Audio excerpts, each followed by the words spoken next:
So as usual, I will say a prayer for teacher and student. Om Sahana Bhavatu Sahano Punatu Saha Viryam Karavavai Tejasvinavaditam Astuma Vidvishavai. Om Shanti Shanti Shanti. May that one protect us both. May that one nourish us both. May we work together with great energy. May we not unnecessarily cover with each other. May our study be illumined. Peace, peace, peace be unto all. So I have a talk, Vedanta in the Light of Christian Wisdom, and it's a commentary on a book by Wolfgang Smith. So I have to give you a little background. During our last Enneagram course there in the Vedanta house, I was introduced to Wolfgang Smith, who was a great scholar, but he was also a philosopher, he was a physicist, he was a mathematician. By the age of 18, he graduated already with majors in these three things: philosophy, mathematics, and physics.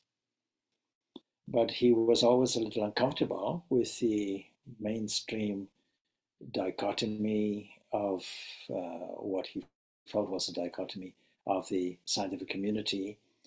And he realized as he went on more and more that the approach that modern physics, physics being the mother of all sciences, was really taking a Cartesian approach. What that means is that there was a man called Whitehead who coined the term bifurcation, and that is Descartes configured the entire world into res cogito and also things which were expanded into space.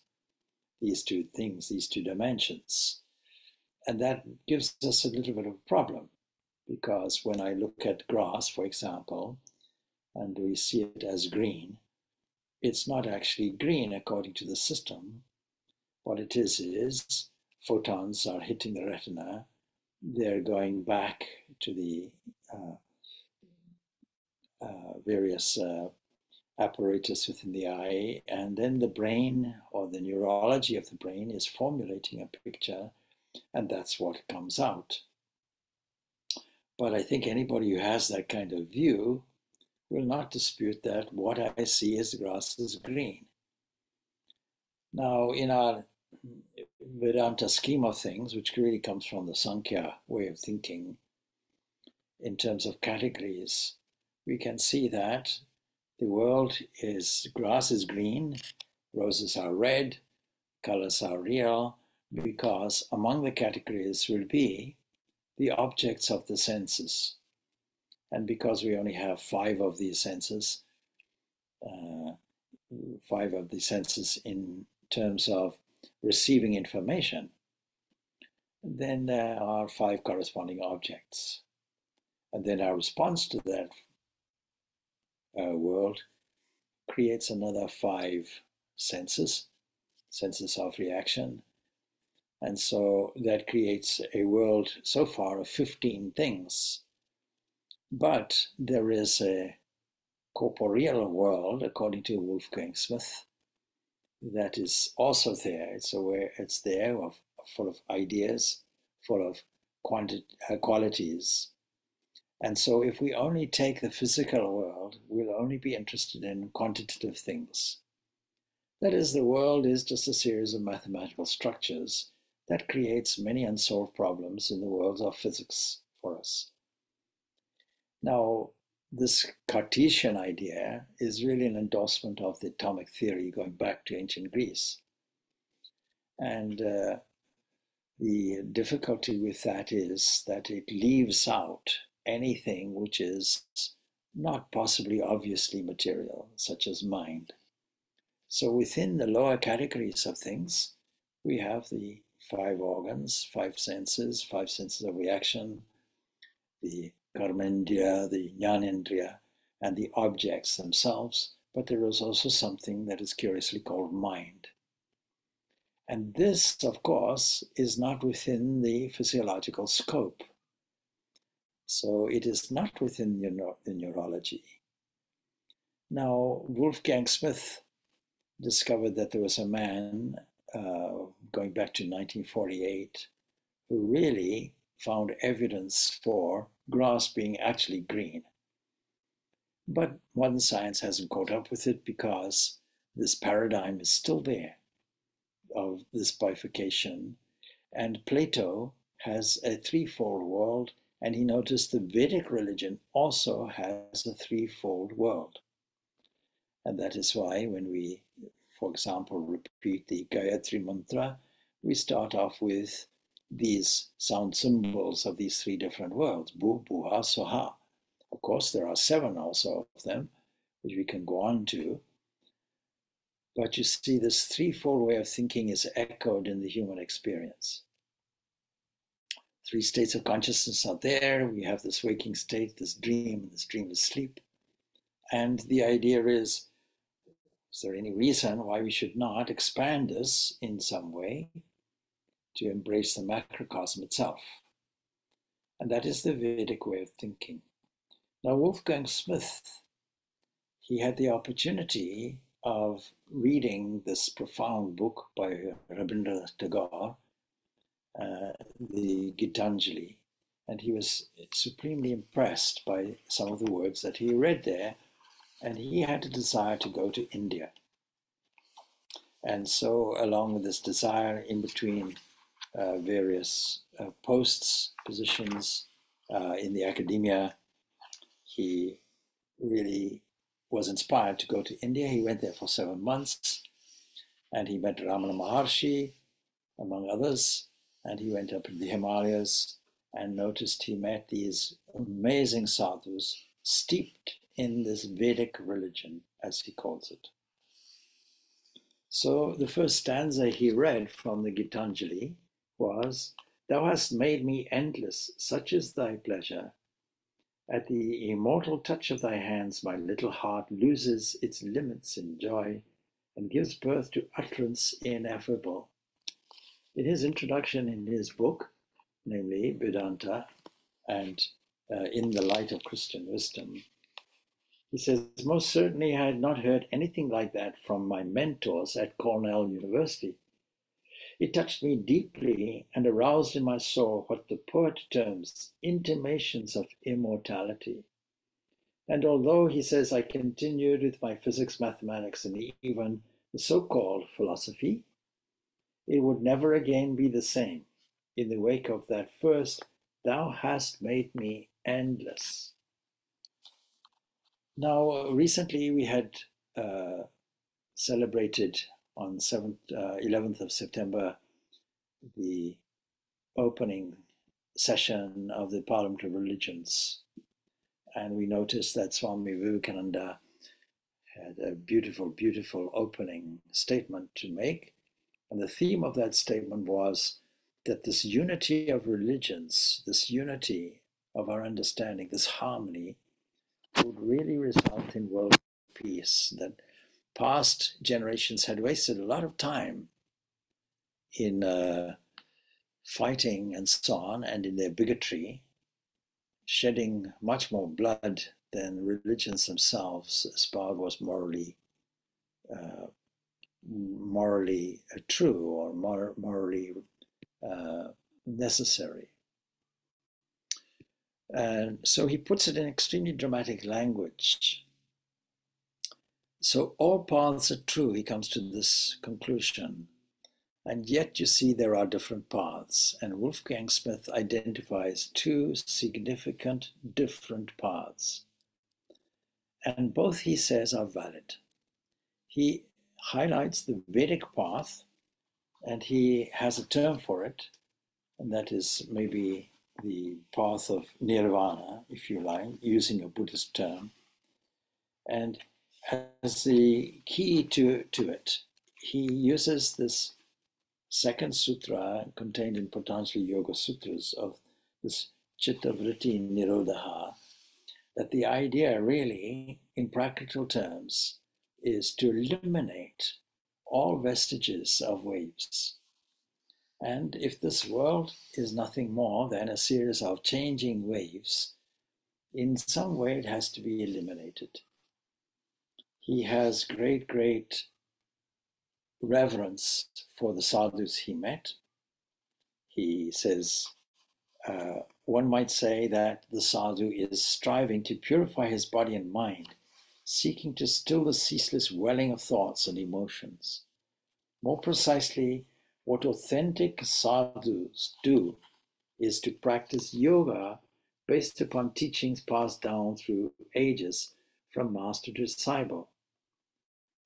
And the Sanskrit term itself is cognate to our word yoke, and he goes on like that. He says it's reminiscent of our word religion, given that it stems from religare, binding back, whereas that yogic union itself cannot be described.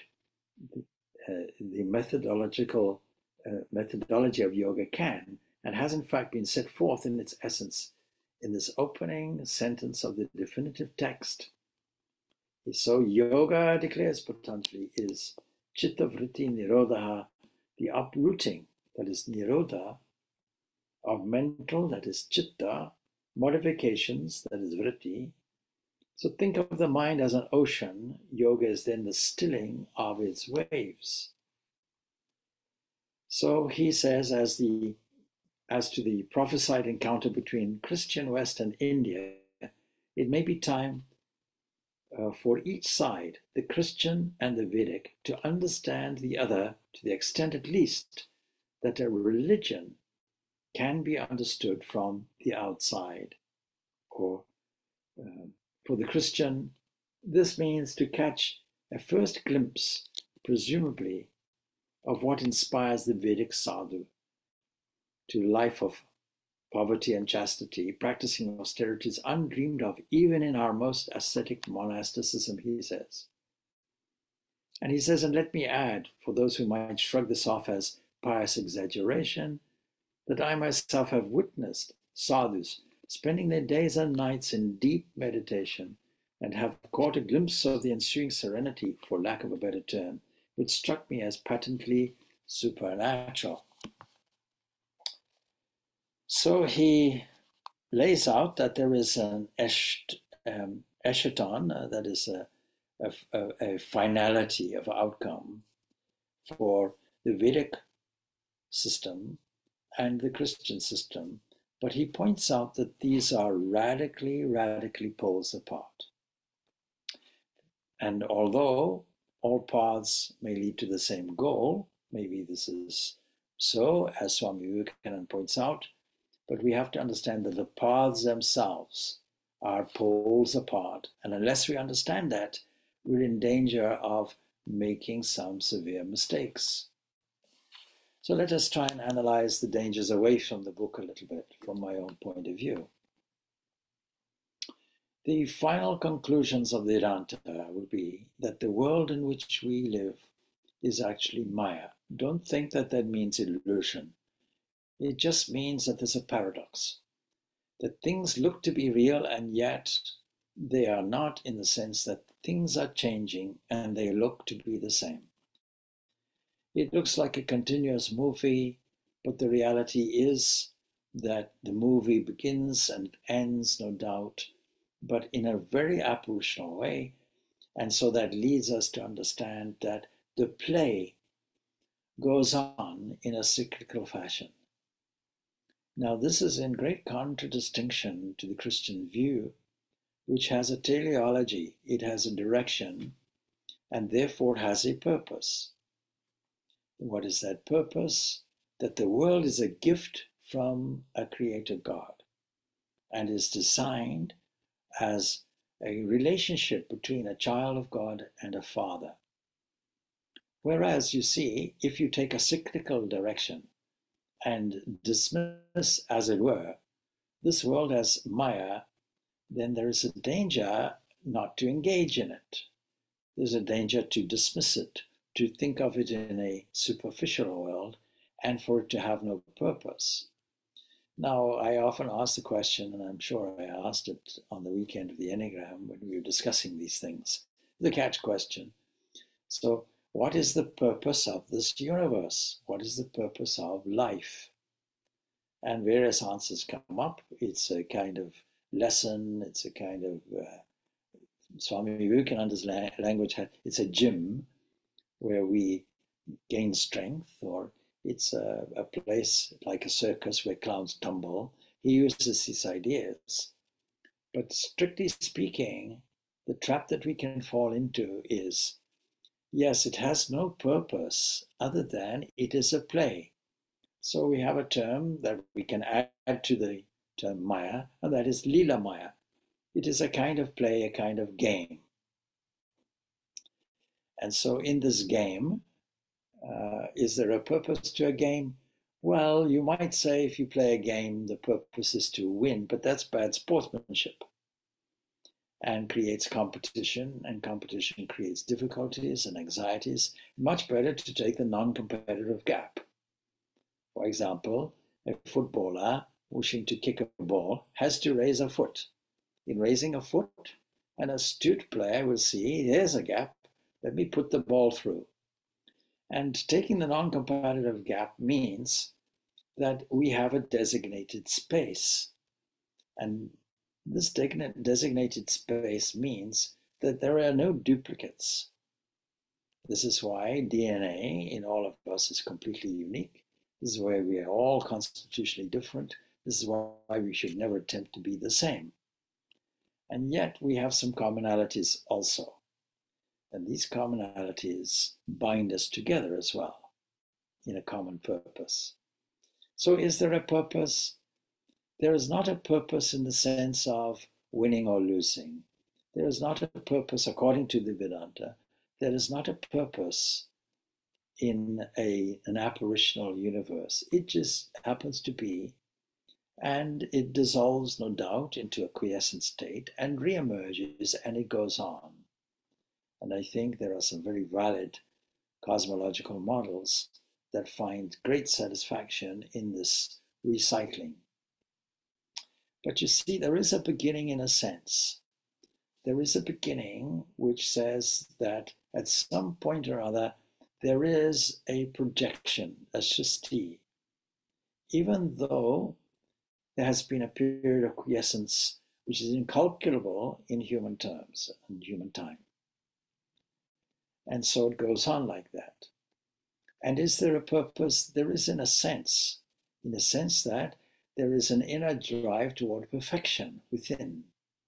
So we should not fall into the trap to say that although the universe does not seem to have a direction, because it's cyclical and cycles don't have direction, but yet within that there is a purpose. And that is why Swami Vivekananda brings out each soul is potentially divine. The goal is to manifest this. Now, that produces a kind of teleology. So we should not fall into the trap of dismissing the universe, because what is the real trap in it? It takes away our humanity, our human compassion. It dismisses such things as poverty, such things as pain, such things as misery, and disconnects us from being loving and compassionate. And I think from the headspace of a philosopher, that is that great temptation to live in a world of idealization rather than the actuality of pain and suffering. And I have met a number of Advaitic proponents who dismiss any kind of inconvenience or difficulty, whether it is physical or whether it is psychological, as, well, it's just an illusion. The trap is in the word illusion. No, it's not an illusion. It is just only relatively real. It has a reality, but it is in relation to the senses, relation to our interpretations, relation to our cultural upbringings. So there is a relativity there of a subject-object dichotomy. And this we should acknowledge. On the other hand, on the Christian side, the whole path is completely different. There is a teleology, there is a purpose, there is a beginning, and there is a definite end where Christ will come again, according to Christianity. And we should not dismiss that also. But where are the dangers? There's no word, and Wolfgang Smith points this out, there's no word in Sanskrit for sin. There is, of course, the equivalent. There is ignorance. There is the idea that we are in a state of delusion. There is the idea of attachment. There's the idea of pain and suffering as a result. But the actual language of sin is purely within the Judeo-Christian remit. And should we dismiss that? Not at all. Because the danger of dismissing it would be to say that really we don't have to be or feel responsible for any of our immoral actions. It takes away possibly the idea of some kind of emphasis on a moral scanning to see whether we should be looking at ourselves, reviewing our behaviors, finding a means of changing it, and so on. So these are some of the pitfalls in various positions. And then, of course, one pitfall that we come across in Christianity is very counter to what Swami Vivekananda is saying. And he's telling us that all paths are true. And Christianity is saying, well, our path seems to be the only valid way. On what basis? On the basis of scriptural interpretation, the idea of the spread of Christianity over a long period of time, several thousand years, the idea that people don't have this gift of salvation. So now here we see Christianity emphasizing salvation, and here we find Vedanta emphasizing the transcendence of this Maya. But at the end of the day, they are both seem to be the same. At the end of the day, these are two different approaches. After all, when we talk about Indian spirituality and philosophy, we are really talking about 6 different approaches, Vedanta being the culmination of these approaches, no doubt. But even within this term Vedanta, we're not only talking of Advaita, non-dualism. And the mistake is to interpret Vedanta as this pure non-dualistic pursuit. This pursuit of neti-neti, this pursuit, and his encounter, Wolfgang Smith's encounter, was very much with Ramana Maharshi. He has such a wonderful, wonderful admiration and impact, really, from this Ramana Maharshi sage. And even today, of course, many people are enamored with going on pilgrimages to his place. So a wonderful, wonderful sage. And we should point out that such sages are rare. You see, we find that St. Gregory of Nyssa, this is a quoting again from Wolfgang's book, discloses on the subject of creation, which in fact is fully concordant with Vedic ontology. In other words, there is emergence of the Christian ideal and the Vedantic ideal, which should really be noted and taken advantage of. So it goes like this. It seems to me that, and this is from the book, The Life of Moses, it seems to me that at the time, the great Moses was instructed in the theophany, that is, his encounter with the burning bush. He came to know that none of those things which are apprehended by sense perception and contemplated by the understanding really subsists, but that the transcendent essence and cause of the universe, on which everything depends, alone subsists. So it needs hardly to be pointed out that this does not square with the later kind of theology, creatio ex nihilo theology, which is another danger of introducing a theology incompatible with the experience of mystics. The same unquestionably esoteric point is also made, perhaps more decisively, by St. Augustine, and he quotes like this from Confessions. He says, addressing himself to God, he's writing, I beheld these others beneath thee, and saw that they neither altogether are, nor altogether are not. An existence they have because they are from thee, and yet no existence because they are not what thou art. For only that really is, that remains unchangeably. So the most striking thing about this wonderful statement is the quintessential recognition, definitive of, we might say, or what Wolfgang calls esoteric ontology as such. And let us not fail, he says, to note that this categorically undercuts the fundamentalist creation from nothing by reducing created entities to a manifestation of something they are not, and thus implicates an ontology of misperception, reminiscent at least of the Hindu Maya. Now, it's not just reminiscent, it's pretty much identical. So on this absolutely fundamental issue, St. Augustine, who is one of the great fathers, one of the doctors of the Christian church, appears to be in basic agreement with all the sages of India. So now there's an interesting point that is coming out, that on the mystical level, he says esoteric. I don't like the word esoteric. Esoteric means secret. And in a way, the path of the mystics, the inner path, is in fact secret.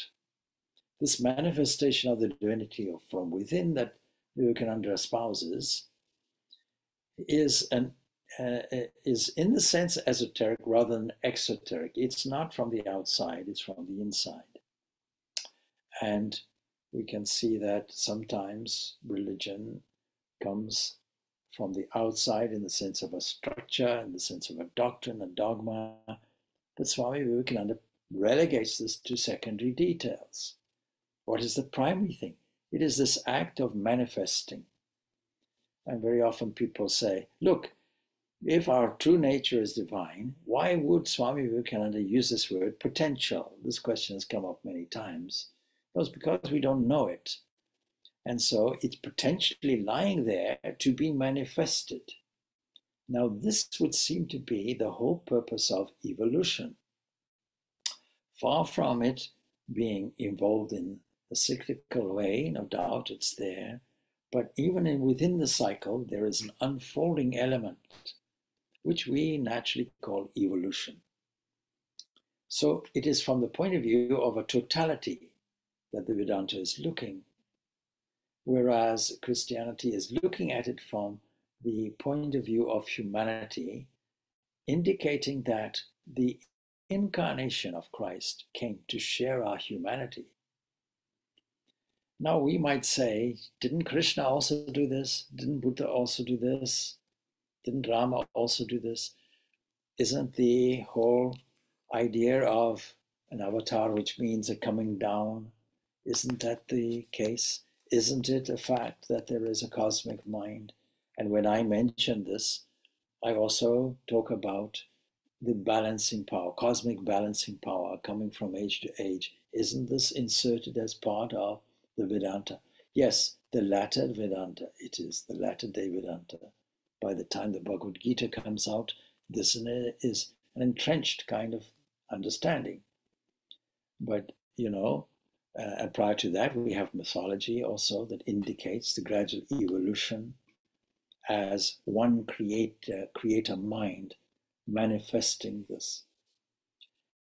Now, of course, today it seems that there are two sides of the coin, seem to be antipodal to each other totally, and one seems to be science based on this Cartesian view, or this Democritus view, this atomic view, reducing everything back to matter, possibly even energy, which is closer to what the mystics have in mind.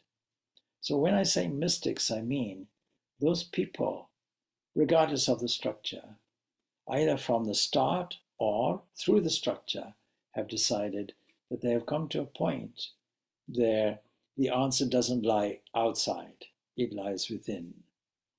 And some people add to Swami Vivekananda's statement, each soul is potentially divine, the goal is to manifest this, they say, from within. I think that he didn't actually include that, but that's what he means, because where else will you manifest it from? And controlling nature, external and internal, because there is only one manifesting, creating body.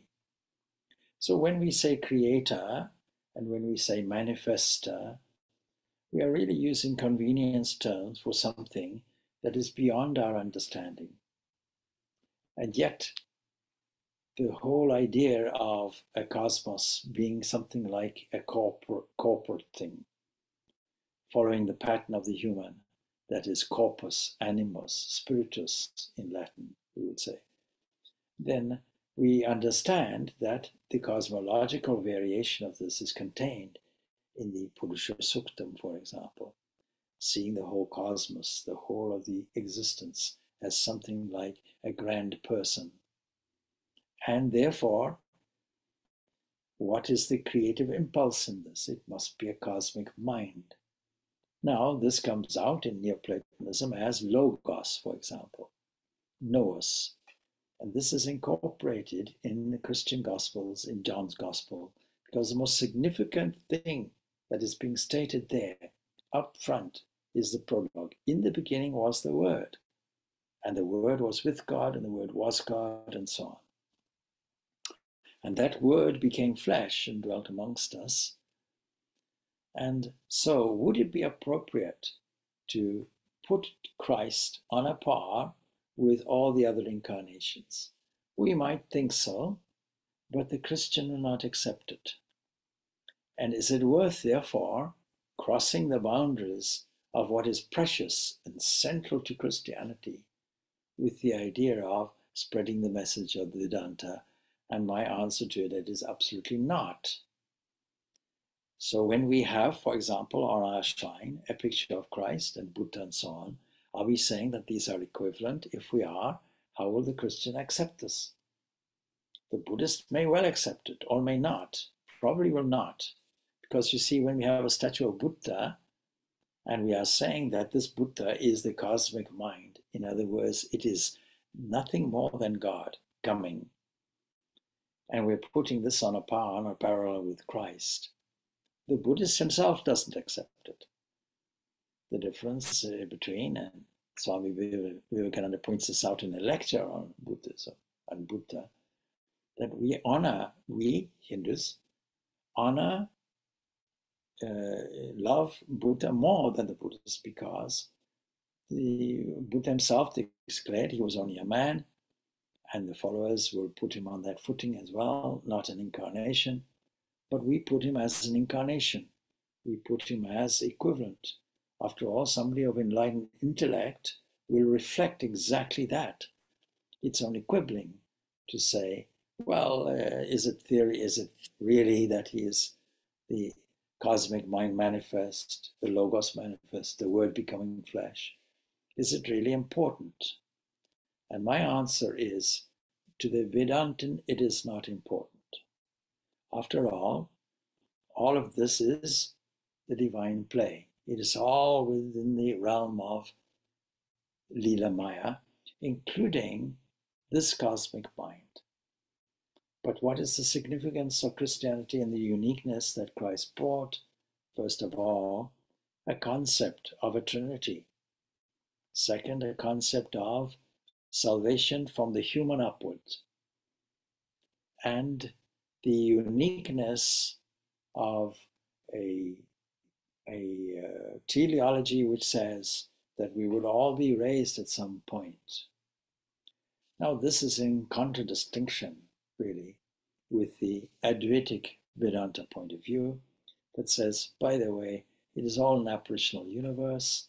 Don't worry, what you call end of days is all part of the play, and so on. It's an illusion. We won't agree, we won't disagree, but it all be disappeared. It all gets swallowed up into the abyss, as it were, of divinity, which transcends completely our understanding. Now, this transcendence is common to all the paths. If you ask a great saint in Christendom, can you please describe your experience? They will be lost for words. This is the mystic path. If you ask an Oriental mystic such as Sri Ramakrishna to describe this great state of Nirvikalpa Samadhi, he is lost for words, because words come back, to quote the Upanishads, together with the mind. So there is an ultimate unity of understanding which says that actually all rivers, as Swami Vivekananda puts it in key quotes, all rivers lead to the sea. It is all the same ocean. The waves are different, but the ocean is the same. These are the analogies that are often used. And I think that this is the valid experience of every single saint and sage that found it up. But we cannot say the paths they arrived at this are equal. Others not equal, I mean the same. Equal in terms of outcome, but they are not the same.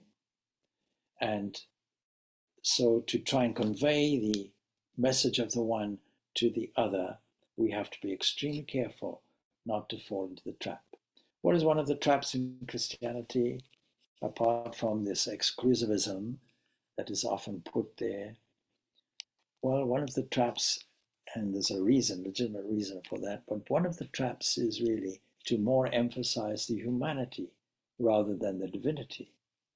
And so when one works for the other, when one serves another, instead of this Jiva being Shiva, instead of seeing the Godhead within the other, this indeed is reduced to that of have love for the other, and because the other is a human, and the human at the end of their human life will not come back, will not enter into a cyclical version of what we have.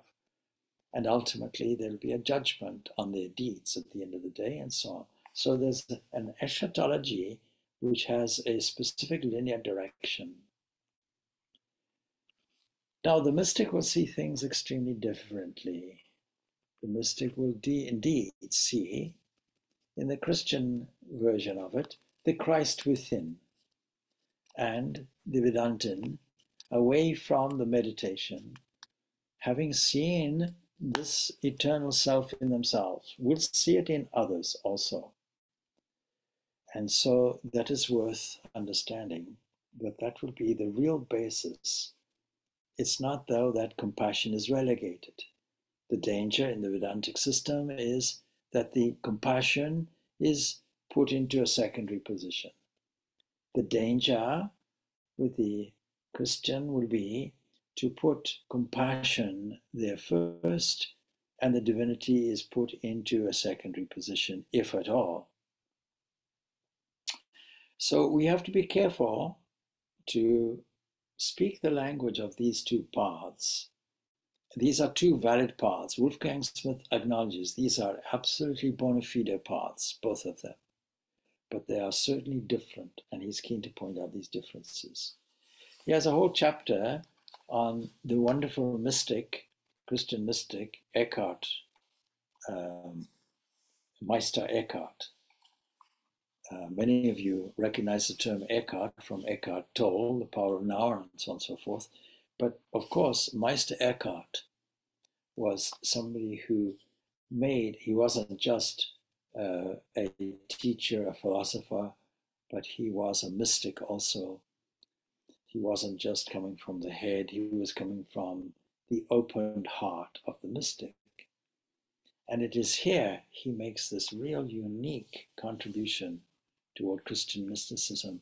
And it's absolutely unique because the way he puts it would not be recognized by Christian theologians today. Indeed, he died before he was able to, the church was able to criticize him. Well, he gives a talk based on a fragment of Gospel of John. He says, the fragment goes like this: a little while and you shall not see me, and again in a little while and you shall see me. A little while and you shall not see me, says Jesus, and again a little while you shall see me. And breaking with all precedent, Meister Eckhart renders the Vulgate modicum not as a little while, but simply as a little something. This turns the whole thing round. Whatever it may be.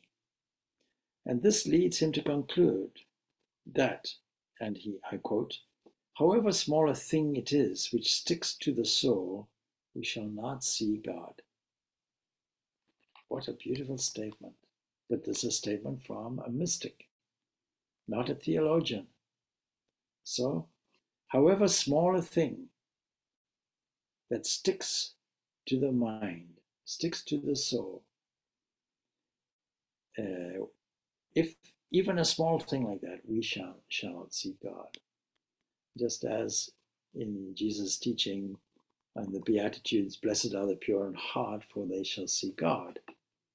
It's a wonderfully detailed echo of this. And by a single masterstroke that Eckhart has opened the door to an inquiry into what may properly be called Christian yoga, an inherently Christian version of this oft-quoted Chittavritti Nirodha. What is it that differentiates this Christian yoga from the Vedic? It evidently cannot but reside, I'm reading, in the identity of the yogi himself, Wolfgang Smith says. We must remember that in the modicum text, Christ is addressing his most intimate disciples at the Last Supper, his very own apostles, no less. The Christian yoga, Wolfgang Smith points out, differs thus from the Vedic, not in this Chittavritti Nirodha, they both agree on this, which is simply what the words declare to be, but by the fact that the Christian yogi is intimately united with Christ. It's by way of that union that he is able not only to accomplish the Nirodha, but to survive it so as to see God, whom no man hath seen at any time, as Christ himself explains. In other words, Christianity is clearly following the path of Bhakti Yoga to the extent that it is all about this close, intimate connection with Christ that ultimately results, for the mystic anyway, in a union, the nature of the union not described. Because the Bhakti Yogi doesn't want a union. The Bhakti Yogi would like to have a distinction. And so the Christian also would like to have a distinction.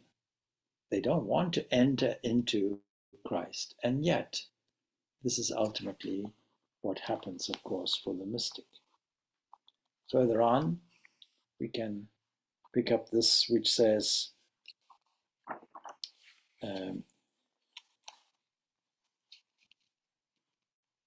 it is to be noted that by virtue of a shift, what kind of shift? It says, one sees from a Christian point of view, or a Christian vantage point, that Maya is no longer a primary category. And what in a sense takes its place proves indeed to be man. The anthropos constitutes a microcosm in himself. And needless to say, this changes everything, beginning with the fact that instead of man being in some way derived from Maya, that is this changing this changing virtual reality, if you will, the matter actually stands the other way around. It's to be noted that by virtue of this shift from Maya to the anthropos, the cosmos admits a telos, a direction. It is there for a purpose, an end. And this accounts on the plane of cosmology for the shift from the unending cyclicity of the Vedic cosmos to the non-cyclicity entailed by the parousia, the end of times. The fact that as the second coming of Christ, the cosmos will come to an end, as he declares. Here, in these radically divergent cosmic scenarios, we see a reflection of the gargantuan disparity between the two religions. And clearly everyone will ultimately have to make his choice. It is namely inconceivable that they can be equally true. Again, the antipodal nature of the two religions stares us in the face. On the one hand, there is the Vedic revelation proclaiming by its unending cycling repetitions the non-existence of an eschaton, this side of the Atma-Maya divide. And on the other, we have the Christian enjoining us to prepare for the end that shall befall us at the parousia, the day and hour which no man knows. And the question is, how can we, if at all, reconcile these two positions? According to the teachings of Christ, the cosmos has a temporal end because it has a teleological end, a purpose, that is, a direction, we might say. And permit me to say, he says, that the absence of a cosmic teleology in the Vedic religion has always struck me as a deficiency. It may be the Occidental DNA, but I'm troubled by an unresolvable doubt. If the cosmos has no raison d'etre, why then is it there? Now, of course, the Vedantin will say, well, it is there because there is a play here. There's an apparitional causation where, and it is God's play, if you want to put it in that language. God's play, and the Bhagavata completes the image. It is his play on himself. There only being one entity. So that seems unsatisfactory to some, that it is a kind of play, because the question of suffering comes into it. And the very often asked question is, well, somebody is really suffering as a refugee. Somebody is suffering from a tremendous disease and not having any medicine available to them. Somebody is suffering from hunger, malnutrition in the world. Somebody is suffering from the outcome of war. Can you explain this? Is it all a delightful game? Is it a play? This awkward question comes up. But then the Christian doesn't really have a satisfactory answer to it either. The Vedantin will say, well, yes, it is all apparitional. It is only occurring in one phase of our consciousness. And it is due to an unending law of karma, of causal law of cause and effect. And sometimes the cause is from another, and sometimes it is your own cause, and sometimes it is simply that the universe is struggling for equality, is trying to balance this world of frustration, and that's all there is to it. It's a very practical answer. But you see, the Christian doesn't have that particular answer. The Christian says, admittedly, the problem of suffering is there, no doubt. But their answer is like this. Christ came and engaged in it himself, suffered, and through the suffering gave salvation. That would be their rebuttal to it. And so, to some extent, of course, we agree. For example, in the Bhagavad Gita, we cannot deny that Arjuna is suffering, terribly suffering, and even after the war, the widows of those slaughtered in this momentous Mahabharata war were suffering. Suffering is there, there's no doubt, but there's a causal law behind it, and there is a remedy for it also. And this is the central theme that Buddha brought out. that, yes, we'll take it like a doctor. We'll say, we admit there is suffering, there is pain, but there's a cause for it. What is the cause? An unending series of passions and desires. Is there a remedy? There is a remedy. What is the remedy? Clinically, here's the prescription, and he puts out the Eightfold Path. So anyway, Wolfgang Smith continues, in any case, this problem, if such it be, disappears in Christianity. God creates the world, not haphazardly, let alone out of necessity, but for a reason, the most wonderful reason, in fact. He does so to share his blessedness, to give himself to another, even as a father gives himself to his child. And this explains the centrality of Adam, which derives from the fact that man, that's what Adam means, made in the image and likeness of God, is in a sense, potentially at least a child of Almighty God. Is it any wonder that God loves man, even a sinner? And is it any wonder too that man, in the degree to which he is purified, loves God in turn? One sees that in Christianity, Maya is not, after all, a primary principle. This is one difference. What in a way replaces it in the Christian epiphany is the divine caritas. This is this divine love, the love that moves God to give himself to another, even at the cost of a supreme and humanly inconceivable sacrifice. And needless to say, this divine drama of self-giving indigenous to Christianity stands as at the very antipode of the Maya, or the Maya world. There is nothing, in fact, more truly godlike than this supreme agape manifested in the birth and death of Christ. Admittedly, he says, Maya does yet enter the picture, but in a greatly reduced capacity of an effect, which proves to be ultimately what Christianity has labeled a felix culpa, a happy fault. For the myth of Adam identifies Maya first as constituting indeed the wages of sin, which however inaugurates the salvation of mankind. Why am I quoting from this book? Well, firstly, because it was lent to me on the Enneagram, and I was intrigued by the life and intellect of Wolfgang Smith.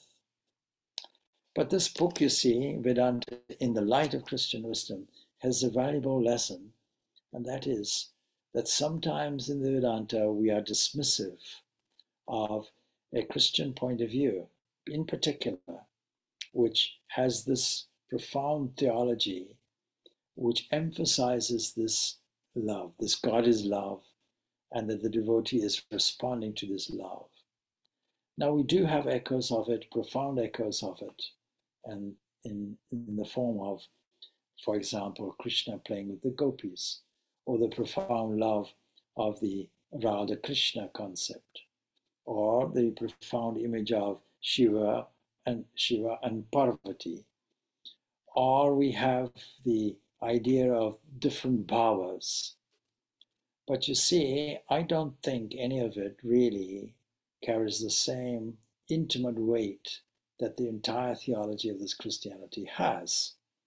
And therefore, in spreading the message of the Vedanta, we should be extremely conscious of this other point of view, not simply dismiss it. And I think there's a tendency for us Vedantins to do it, but to incorporate it as a very, very profound mystic path of union with Christ, but not entire union, but at least a space for that interaction of love that the saints enjoy. And he finally gives a great example. He says, now, I've met Ramana Maharshi, and he describes this Ramana Maharshi in glowing terms. It made a huge impact on his life.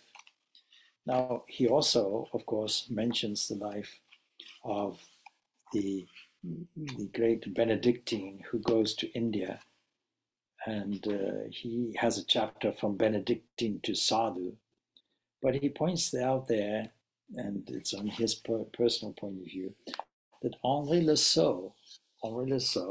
born in the early 20th century, 1910, in Brittany, he becomes a Benedictine monk and for many years is enamored with India and asks his superior, may I go to India? May I go to India? Eventually he goes there and he immediately goes to Ramana Maharshi and has this wonderful high impact from this great saint sage. So there is this side of it. Now, Wolfgang Smith makes a critique on it because he says, unfortunately, what Henri Le, who in fact becomes Abhishektananda, Swami Abhishektananda, actually, while retaining some Christian language, has entirely been taken over by Advaitic Vedanta. And so he makes a critique of that.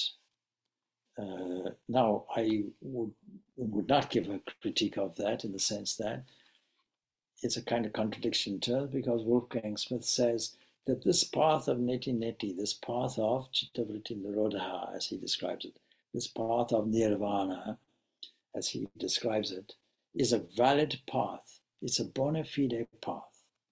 But he's highlighting this extreme path of jnana yoga, ignoring the fact probably that there is this beautiful bhakti yoga, there's this beautiful karma yoga, there's this beautiful bouquet of directional paths, all of which are available for being employed, and that the Advaita tool, in my language, is something that can be brought out as a multi-purpose thing in extreme difficulty. It has a practical dimension.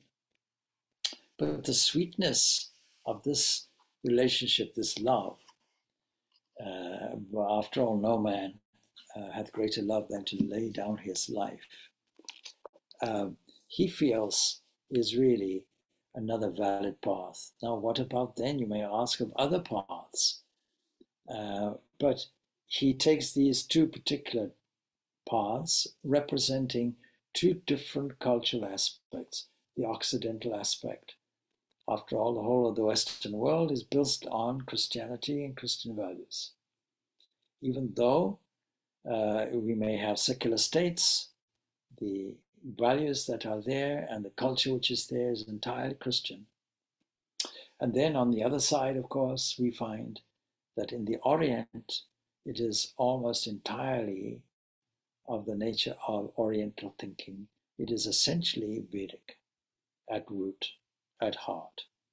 Both of these he is highlighting, and he is highlighting to the extreme. So how do we reconcile these? Well, I don't think they are radically different. They are different, no doubt, but I think that the basic understanding of Bhakti Yoga in Christianity is the same, albeit one orientated to Christ in quite a unique way.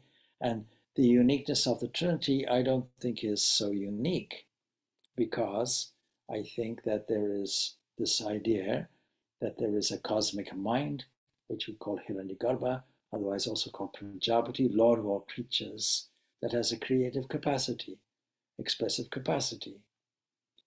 And I think then that there is a spirit called Shakti that is involved. And I think that there is a whole concept of avatara, no doubt, but possibly ignoring the fact that the Christian version of that is indeed a little unique, there's no doubt. Unique from the point of view that none of the other avatars that we have went to the extreme, I suppose, of persecution on the cross and all that evokes in a love scenario. And so that compassionate side of it. Now he brings out a saint. This saint happens to be one of the most popular saints, if not the most popular saints in Ireland. And that is the Padre Pio. Padre Pio had the unique stigmata. And he says, I have never met any saint except one and that was this Padre Pio. And he describes it in a kind of postscript. So he says, I might add that when the saint finally entered, I give you the background, he says, having shared my recollection of certain Vedantic adepts who he really admired and paid reverence to them, saluted them, and really engaged fully in the understanding of their extreme path toward this nirvana, as he would describe it. He says, let me conclude with my impressions of a 20th century Christian saint whom I was also privileged to encounter in that early phase of my life. I am referring to a Capuchin monk known as Padre Pio, who has since been canonized as Saint Pius of Pietrelcina. And having heard of him from a friend, I made my way to San Giovanni Rotondo and found myself early in the morning standing in a crowd of devotees, waiting for the Padre to say Mass. So he says, I might add that when the saint finally entered, the first thought that struck me was, my God, he's in Samadhi. The Vedic term refers to a supraconscious state transcending the confines of what we ordinarily take to be the real world. He said, I had witnessed Samadhi states in India, and that is how Padre Pio appeared to me when he made his way to the altar, led by another priest. And he said, for the next 3 days, I hungrily seized every opportunity to experience the presence of the saint. I realized that I was face to face with a perfect man, and that most assuredly is a never to be forgotten experience. And childish as it may sound to many, I have not the slightest doubt that any worthy petition we make to such a saint in our heart will receive a response. So too, it is the so-called common people who seem to understand this very well, and in fact testified to this conviction, for instance, by traveling long distances to visit this man of God. But he says, whereas Saint Padre Pio was beloved and honored beyond measure by these common folks, it is sad to say that such was by no means the rule among the princes of the church, most of whom, it seems, did not deem it worthwhile their while to so much as set foot in San Giovanni, some were even antagonistic toward the saint, to the point of forbidding him to answer letters. Now getting back, he says to Padre Pio, there is reason to believe that he ranks high among the saints of the church. He happens, in fact, to be the only priest in history to have carried the stigmata, the 5 wounds of Christ, which came to him out of the blue on a Friday when he was saying Mass, and vanished again on a Friday 50 years later to the day. And one might add that Padre Pio died 2 days after the stigmata disappeared. It had evidently been his mission, thus, to bear witness to Christ. You see a different way of thinking. Now, it does seem that, and I can attest to this, that all these holy people, be they Oriental or Occidental, be they sadhus in the Himalayas, or be they saints in Christian monasteries, or elsewhere, by the way, there is a degree of suffering involved. How do we get by the suffering? We can take it on board in a willing way as an offering. This would be the one approach. You might even call it the Christian approach. The other one would be to transcend the suffering by resorting to that quiescent place within where there is a unity of existence called Atman. Both of these ways are valid, but there's no doubt the willingness to take suffering on board and in a sacrificial way, in a spirit of generosity, is no doubt common to both. We leave it there. I think I way exceeded my time. I hope you got some benefit from this Vedanta in the light of Christian wisdom. Om Shanti Shanti Shanti. Peace, peace, peace be unto all. Thanks.